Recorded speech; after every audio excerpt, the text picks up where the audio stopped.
अवधूत चिंतन श्री गुरुदेव दत्त। तो अगर आप परकाया प्रवेश की सिद्धि के बारे में जानना चाहते हैं, परकाया प्रवेश का मंत्र और उसका विधि जानना चाहते हैं, तो इस वीडियो को एंड तक देखना ना भूलिए। साथ में ही हमारे चैनल को सब्सक्राइब करना, वीडियो को लाइक करना और ज़्यादा से ज़्यादा लोगों तक इन्हें पहुँचाना ना भूलिए। तो वीडियो को शुरू करते हैं। तो परकाया प्रवेश एक ऐसी सिद्धि है जिसकी मदद से हम लोगों के शरीर में प्रवेश कर सकते हैं। तो क्या सच में ऐसी परकाया प्रवेश नाम से कोई सिद्धि रहती है? अगर है तो इसका मंत्र क्या है, इसका विधि क्या है और इसका तंत्र क्या है, ये सारी चीज़ें अगर आप जानना चाहते हैं तो वीडियो को लास्ट तक पूरा का पूरा ठीक से देखिए और आप इसके बारे में और डिटेल में जान पाएंगे। वैसे पहले भी इसके हमने 2 वीडियोस बनाए हैं, अगर आपने वो नहीं देखे हैं तो वो भी आप देख सकते हैं, हमारे चैनल पर वह वीडियो मौजूद है। अभी परकाया प्रवेश के बारे में मैं डिटेल में बताना चाहूँगा। उससे पहले मैं एक आपको अनुभव शेयर करना चाहूँगा। ऐसे ही नैनीताल के यहाँ पे एक महात्मा थे, उनके यहाँ पे हम जब परकाया प्रवेश सीख रहे थे तो उन महात्माओं के यहाँ 2-3 और शिष्य आते थे ऐसे ही परकाया प्रवेश सीखने के लिए। तो वो हम 3 या 4 लोग मिलकर सीख रहे थे। दिन भर प्राणायाम का कुछ अभ्यास रहता था, उसके बाद कुछ क्रियाएं रहती थी और उसके बाद एक विशिष्ट मंत्र का जाप करना होता था और हम चारों विविध प्रकार के अलग अलग कोनों में जाकर साधना करते रहते थे और दिन भर वो महात्मा हमसे साधना करवा के लेते थे। वैसे आप परकाया प्रवेश 2 जगह पर सीख सकते हैं। ऐसे किसी सिद्ध महात्मा से या सिद्ध महंत से आप सीख सकते हैं, या फिर आपको उसके लिए जो ज्ञानगंज है वहाँ पे जाना पड़ेगा। ज्ञानगंज में तो ये सिद्धि आम बात है, या फिर आपको किसी ऐसे अनुभव सिद्ध महात्माओं की ज़रूरत है जो ये आपको सिद्धि दे सके या सिखा सके। ये विद्या सिद्ध करने के लिए अत्यंत कठिन है, परंतु एक बार अगर सिद्ध हो गई तो किसी के भी शरीर में प्रवेश किया जा सकता है, उससे कोई भी कार्य करवाया जा सकता है।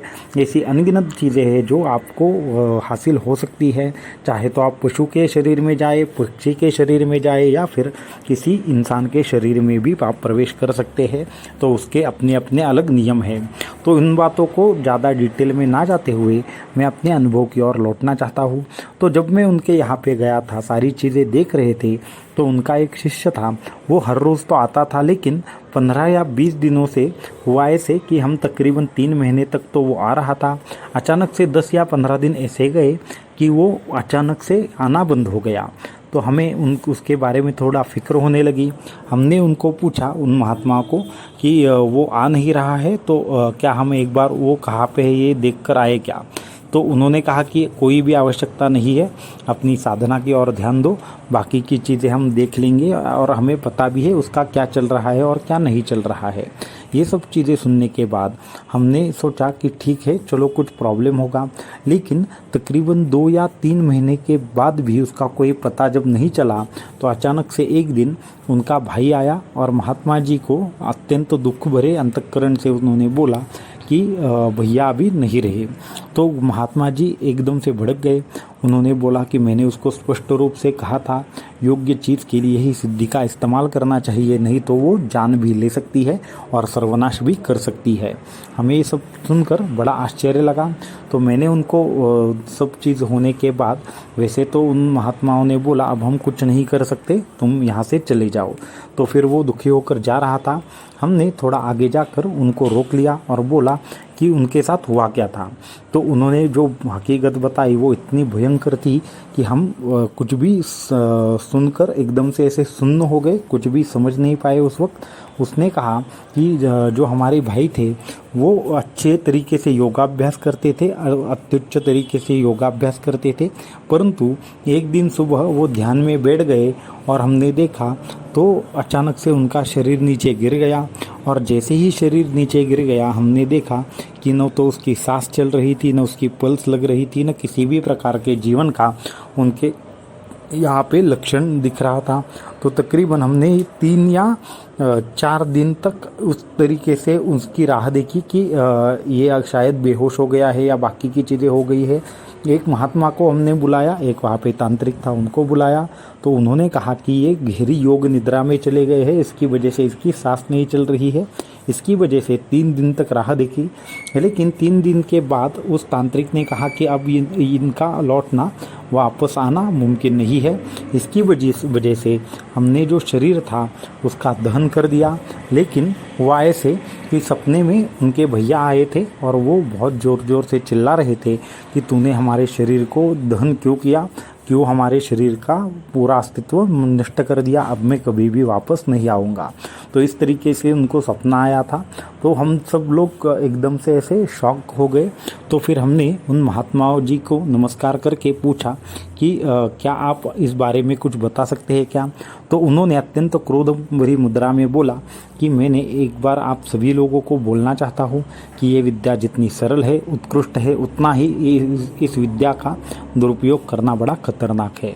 तो वो जो अभी जिसके प्राण गए, तो उनका प्रश्न क्या था, उसको अपने शरीर में जब भी बाहर जाता तो उसको मैंने बहुत बार समझाया था कि तुम भी जब भी शरीर से बाहर जाओ अपने शरीर का बंदोबस्त कर लो। दूसरी चीज़ है, जब भी ऐसा लगे कि हमें डाउन लग रहा है, ज़्यादा एनर्जी नहीं है हमारे पास, तो ये क्रियाएं नहीं करनी चाहिए।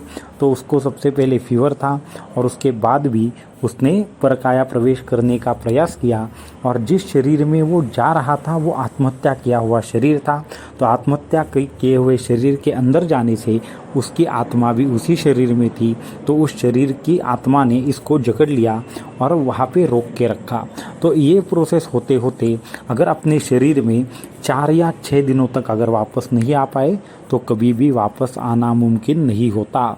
वो कैसे वैसे करके उस शरीर से भी बाहर निकला, परंतु अपने शरीर के साथ बंध इतना उनका टूट गया था कि उसको वापस आना कैसे है यही उसको पता नहीं चला और बाकी की क्रियाएं ऐसे ही अधूरी रह गई। इसकी वजह से वो आ नहीं पाया और साथ में ही जिस शरीर में उसने प्रवेश किया था वह आत्महत्या किया हुआ शरीर था। वो पोस्टमार्टम के लिए वहाँ पे एक अस्पताल में रखा था। तो ऐसी जगह पे प्रवेश करने के बाद उस पिशाच ने इसके आत्मा को इस तरीके से बंधन कर दिया कि वो अपने शरीर में कभी भी वापस ना आए। इस तरीके से उसके शरीर में भी उसने वो सब चीज़ें कर दी। तो ये सब चीज़ें होने के बाद इनको पहले तो खुद के ऊपर संयम नहीं था। हमारे 10 बार जो भी सूचनाएं दी थी उसका इन्होंने पालन नहीं किया था। इसकी वजह से शरीर से बाहर आत्मा निकली और फिर वापस ना आ पाई। इसकी वजह से घर वालों ने उसके शरीर को दहन कर दिया। फिर हमने बोला कि अब उनका क्या होगा, तो उन्होंने बोला कि अब उनका कुछ नहीं होगा, योग्य समय आने पर उनको पुनः जन्म लेकर योग्य समय आने तक राह देखनी होगी और उनकी ये विद्या उनको वापस मिल जाएगी। तो इस तरीके का जो अनुभव था वो इस तरीके से था कि हमें एकदम सुन्न करके गया कि ये विद्या जितनी अच्छी है, जितनी गहरी है, उतना ही भयानक परिणाम दे सकती है।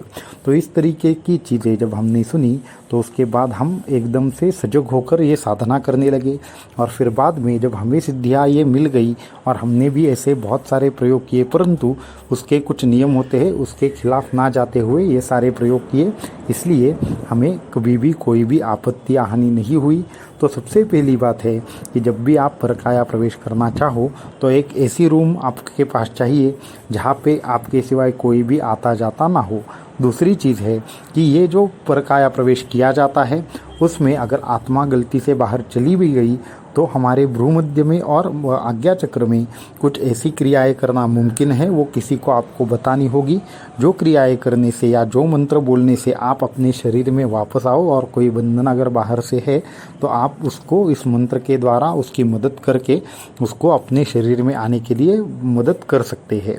तो इस तरीके की चीज़ें आपके पास का कोई जो सदस्य है उसको मालूम होनी चाहिए। और तीसरी जो बात है वो इस तरीके से है कि जब तक आप उतने सक्षम ना हो पाओ कि कभी भी आप परकाया प्रवेश कर पाए, तब तक ऐसा कोई भी मृत शरीर ना देखे कि जिसमें आप ऐसे ही प्रवेश करके अटक जाए।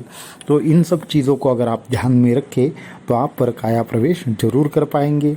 अभी मैं उसके मंत्र की ओर थोड़ा चलता हूँ। तो ये सब विधि करने के लिए सबसे पहले तो आपको क्या करना होगा, आपको प्राणायाम एकदम ठीक से आना चाहिए। तकरीबन 20 मिनट तक आपको सांस रोकने का अभ्यास करना है। सबसे पहले मैं यहाँ पे सूक्ष्म रूप से बताने वाला हूँ कि किस तरीके से विधि करनी है। आपको 15 से 20 मिनट तक श्वास रोकना आना चाहिए। अभी आप मुझे पूछेंगे कि क्या गुरुजी कोई आदमी 20 मिनट तक सांस रोक सकता है क्या? तो हाँ, ये हो सकता है गहरे प्राणायाम के अभ्यास से। जब तक 20 क्या, मैं तो बोल रहा हूँ कि 1 या 2 घंटे तक भी सांस रोकी जा सकती है। अभी मैं उस विषय के डिटेल में नहीं जाना चाहता, मैं सिर्फ परकाया प्रवेश के बारे में बोलना चाहता हूँ। तो उसमें सबसे पहले आपको क्या करना है, 15 से 20 मिनट तक सांस रोकने का अभ्यास करना है। ये अब जब आपका अभ्यास पूरा हो जाए तो आपको क्या करना है, आपको सबसे पहले आपके आसन के आजू बाजू कुछ सिद्ध मंत्रों से एक विशिष्ट प्रकार से 4 बीज मंत्र लिखने होते, एक सामने, एक दाईं ओर, एक बाईं ओर, एक पीछे। इस तरीके से 4 बीज मंत्र लिखने होते हैं और वो वायु तत्व के बीज मंत्र होते हैं। तो इस तरीके से बीज मंत्र लिखकर उनको एक सर्कल निकालना होता है और उस सर्कल में आसन लगाकर बैठना होता है। तो ये दोनों चीज़ें करने के बाद उसके बाद क्या करना होता है, हमारे जो हृदय चक्र है उसके ऊपर हमें ध्यान करते हुए एक विशिष्ट मंत्र बोलना है।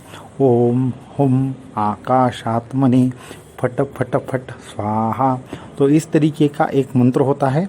ये मंत्र बोलने से क्या होता है, आपका सूक्ष्म शरीर अपने इस शरीर से थोड़ा थोड़ा बाहर आना शुरू हो जाता है।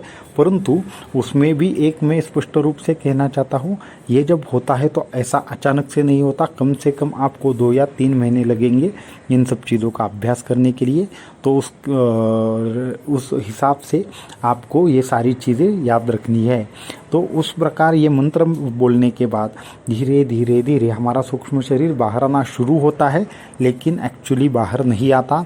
वो एक्चुअली बाहर आने के लिए हमें और एक मंत्र का विनियोग करना पड़ता है, वो होता है मृत्युंजय मंत्र।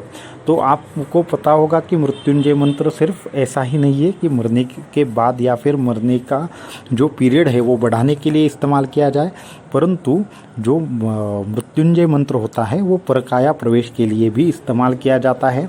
उसके बाद जब वो मृत्युंजय मंत्र का अभ्यास हो जाएगा तो वो कब बोलना है ये सिखाया जा सकता है, बताना मुमकिन नहीं है। तो वो उस वक्त क्या होता है, जैसे जैसे हमारा सूक्ष्म शरीर हमारे शरीर से बाहर आना शुरू हो जाएगा, उस वक्त मृत्युंजय मंत्र के साथ अगर आप विशिष्ट प्रकार की क्रिया करोगे तो आपका जो सूक्ष्म शरीर है वो पूरी की पूरी तरीके से बाहर आएगा और उसके बाद आप दूसरे शरीर में प्रवेश कर पाओगे। परंतु ये सब चीज़ें करने से पहले आपको योग्यता से सबसे पहले प्राणायाम पर कंट्रोल कीजिए। प्राणायाम जैसे जैसे आपका बढ़ने लगेगा आपको ये सारी की सारी चीज़ें मालूम हो जाएगी। ये रहा पहला विधि। दूसरा विधि अत्यंत सरल है। आपको एक क्या करनी है, एक कोई नुकीली चीज़ लेनी है। उस नुकीली चीज़ से हमारे भ्रूमध्य के बीचों बीच क्या करना है, थोड़ी सी सुई वगैरह चुभोनी है और वो जब चुभोएंगे तो आपको थोड़ा करके रोज़ वहाँ पे एक ही स्थान पर ज़्यादा से ज़्यादा ऐसा प्रेशर देना है या फिर ज़्यादा से ज़्यादा चुभोने का प्रयास करना है।